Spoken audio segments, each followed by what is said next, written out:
Quería hablar brevemente sobre literatura y pintura, o mejor dicho, sobre el maridaje entre escritores que pintan y pintores que escriben. Me disparó esta idea el último audio que les envié sobre Madame Bovary, que si recuerdan bien, analizamos una escena con un diálogo, pero analizamos una escena que es como un pequeño óleo en sí, un óleo de la época. Podría haber sido un cuadro impresionista. Ya que el impresionismo y Flaubert fueron contemporáneos prácticamente, podría haber sido el interior de una pintura impresionista, que es cuando Emma, es decir, Madame Bovary, Emma llega a la posada y se va a calentar, llega una noche con frío y se va a calentar al lado de la estufa leña, ¿no? Y Flaubert la describe de esta manera, lo voy a retomar en este texto que sirva como disparador. Dice así: una vez en la cocina, Emma se acercó al fuego, se levantó la falda con dos dedos a la altura de la rodilla y luego, arremangando hacia el tobillo, acercó a la llama y por encima del guiso su pie calzado con bota negra. El fuego le iluminaba de pies a cabeza, inundando con su cruda luz la trama de su vestido, la satinada blancura de su piel y hasta sus párpados, que de tiempo en tiempo se agitaban. Las ráfagas de aire al entrar por la puerta entornada ponían en su figura el rojizo resplandor de la llama. Fíjense cómo con muy pocos datos Flaubert nos dibuja Emma al contraluz del fuego y nos conduce hacia los lugares en donde tenemos que poner el zoom como si alguien que estuviese guiando en una exposición de pintura nos dijera: y fíjense cómo el rojo de la llama se refleja en la única parte de piel blanca del tobillo de Emma. Eh, Fíjense cómo hay movimiento en el cuadro. La mujer se levanta la falda, se arremanga el pantalón, esa especie de calza que tenían las mujeres del siglo XIX. Miren la cantidad de colores que hay. Tenemos el color del fuego, tenemos el pie calzado con bota negra que dice, tenemos la satinada blancura de su piel, tenemos el rojizo resplandor de la llama. Miren cuántos colores hay en esta imagen. Bueno, como esta imagen, hay escritores que tienen una sensibilidad muy especial para describir colores y formas para pintar. Yo diría que son pintores virtuales, por decirlo de alguna manera. No necesitan exactamente de una paleta de colores y de un lienzo para pintar, sino que las herramientas las tenemos nosotros en la cabeza, en el sintetizador personal de cada uno. Ellos nada más nos van a dar algunos tips para que nosotros usemos las herramientas y pintemos ese cuadro en nuestra imaginación. Esto me recuerda muchísimo a los ajedrecistas que no necesitan de un tablero para jugar al ajedrez, ¿no? Que pueden jugar con otro. Acá pienso en mi amigo Gerardo, que jugaba al ajedrez con su hermano de noche cuando apagaban la luz y uno le decía peón 4 rey y el otro le decía peón 4 dama y jugaban de memoria, ¿no? Esto es algo muy parecido, se puede pintar de memoria también, pero la factura final del cuadro va a depender también de las herramientas, de los útiles que tengamos cada lector, ¿no?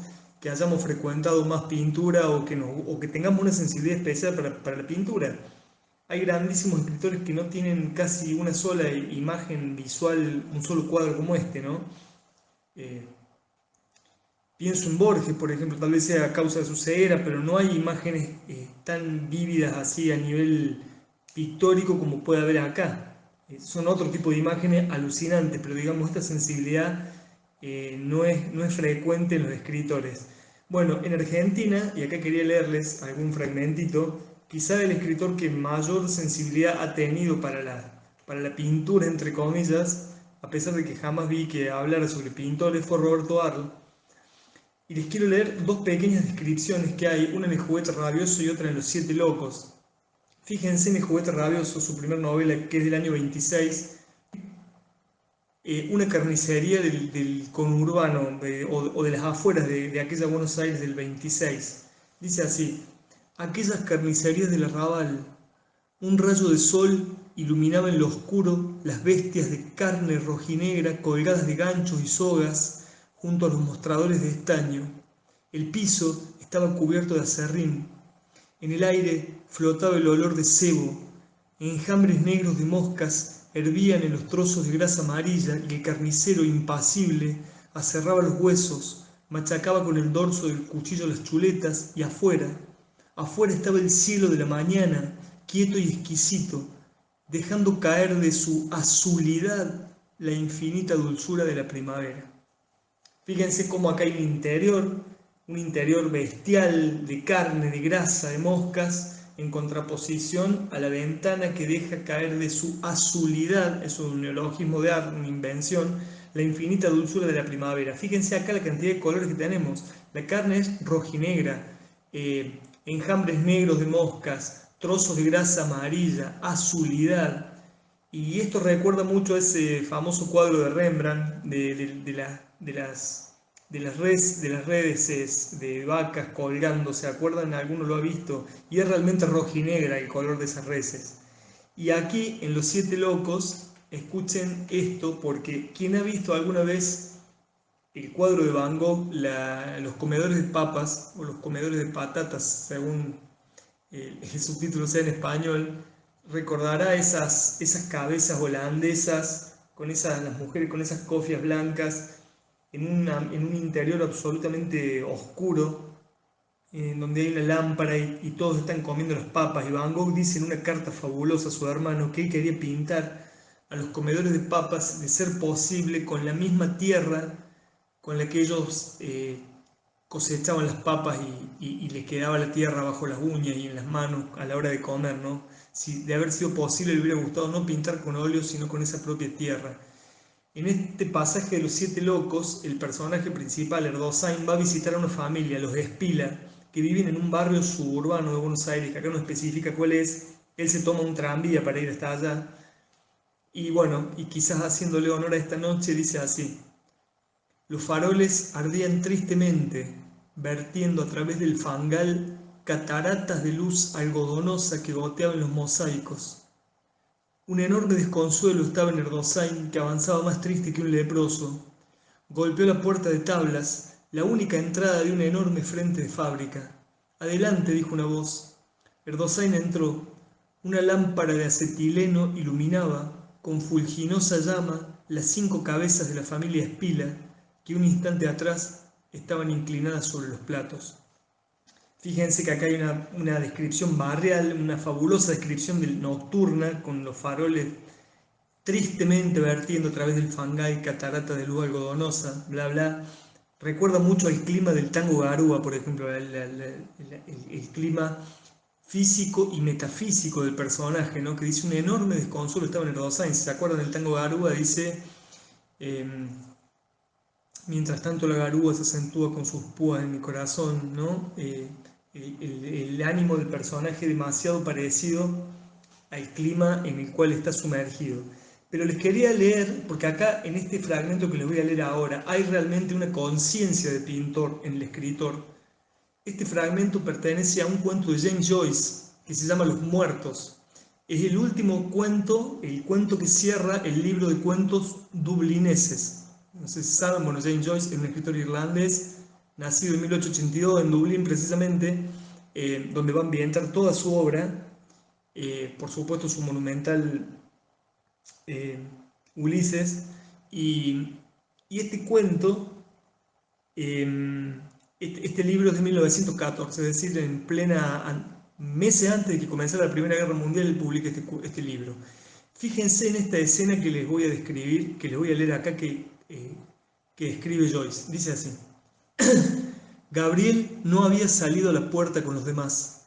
Se quedó en la oscuridad del zaguán mirando hacia la escalera. Había una mujer parada en lo alto del primer descanso, en las sombras también. No podía verle la cara, pero podía ver retazos del vestido, color terracota y salmón, que la oscuridad hacía parecer blanco y negro. Era su mujer. Se apoyaba en la baranda oyendo algo. Gabriel se sorprendió de su inmovilidad y aguzó el oído para oír él también. Pero no podía oír más que las risas y la discusión que venía del portal, unos pocos acordes del piano y las notas cantadas por un hombre. Había misterio y gracia en su pose, como si fuera ella el símbolo de algo. Se preguntó de qué podía ser símbolo una mujer de pie en una escalera oyendo una melodía lejana. Si fuera pintor, la pintaría en esa misma posición. El sombrero de fieltro azul destacaría el bronce de su pelo recortado en la sombra, y los fragmentos oscuros de su traje pondrían las partes claras del relieve. Lejana melodía, llamaría él al cuadro si fuera pintor. Este fragmento a mí me parece, además de un cuadro, me parece un relato en sí. Uno si lo corta acá lo puede leer tranquilamente como un relato autónomo, ¿no? Y fíjense lo que él sabía de pintura cuando él dice que destacaría el bronce de su pelo recortado en la sombra, el sombrero de fieltro azul destacaría el bronce de su pelo, porque el azul y el amarillo o el dorado son complementarios, ¿no? De la misma manera que el terracota con el salmón que describe antes también son semicomplementarios, es decir, de la misma manera que el rosa con el negro combinan, el terracota, que es una variante del negro, combina con el salmón, que es una variante del rosa, ¿no? Pero bueno, dicho esto, que les recomiendo efusivamente este cuento de Joyce, Los Muertos, quiero cerrar este pequeño audio, que bueno, ya no es tan pequeño, nunca son tan pequeños, van 11 minutos estoy viendo, donde acá viene la contribución del pintor a la literatura.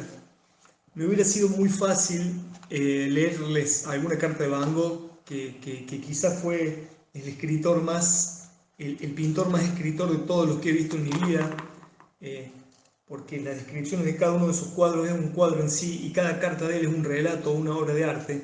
Pero yo acá les voy a leer algo que no escribió Van Gogh, pero es algo sobre Van Gogh y que lo escribió Paul Gauguin, pintor amigo de Van Gogh, con quien compartieron algunos meses pintando juntos en una casa que se llamaba la Casa Amarilla en la ciudad francesa de Arles. Y esto, que está fechado en el invierno de 1886, tiene un título, se llama Los Camarones Rosados, y uno también lo podría leer como un relato aparte, como un relato de un pintor, pero es un relato literario. Y bueno, y con este relato damos por finalizado este audio y dice lo siguiente. Empieza a nevar, estamos en invierno, eludiré la descripción, se trata simplemente de la nieve. Los pobres sufren, no siempre los propietarios los comprenden. En este día de diciembre, en la calle Le Pic de nuestro querido París, los caminantes se apresuran más que de costumbre porque no tienen ganas de vagabundear. Entre ellos hay un individuo vestido de modo extraño que, tiritando de frío, se apura para llegar a los bulevares. Está arropado con un sobretodo de piel de cordero y lleva una gorra que parece de conejo. Tiene una erizada barba rojiza, parece un arriero. No lo miren superficialmente. Por más frío que haga, no prosigan ustedes su camino sin detenerse atentamente en la mano blanca y fina y en esos ojos azules tan claros e inocentes. Se trata seguramente de un pobre pordiosero. Se llama Vincent Van Gogh. Entra muy apurado en un negocio donde venden herrajes viejos, flechas indígenas y óleos baratos. Pobre artista, dejaste un pedazo de tu alma en esa tela que querés vender. Es una pequeña naturaleza muerta, camarones rosados sobre un fondo de papel rosado. ¿Me puede dar algo por este cuadro?, dice. Necesito dinero para el alquiler. Ay, amigo, mis negocios tampoco andan bien. Me piden cuadros de Millet baratos. Además, agrega el comerciante, sus cuadros no son muy alegres, ¿eh? Ahora está de moda el Renacimiento, pero como me dicen que usted es talentoso, quiero ayudarlo. Aquí le doy 5 francos. Y la moneda rueda sobre el mostrador. Van Gogh la toma sin chistar, agradece al comerciante y se va. Rehace dificultosamente el camino hacia la calle Le Pic. Cuando está por llegar a su hospedaje, una pobre mujer recién salida de Saint-Lazare le sonríe solicitando su ayuda. La bella mano blanca abandona el sobretodo. Van Gogh es un lector y está recordando a la niña Elisa, y su moneda de 5 francos pasa a la desdichada mujer. Velozmente, como avergonzado de su limosna, huye con el estómago vacío. Y llegará el día, lo estoy viendo como si ya hubiera sucedido. Entro en la sala número 9 de la galería de remates. En ese momento, el martillero está vendiendo un conjunto de cuadros. 400 francos por los camarones rosados. 450, 500, vamos señores, valen muchos más. Nadie dice nada. Vendido, vendido. Los camarones rosados de Vincent Van Gogh.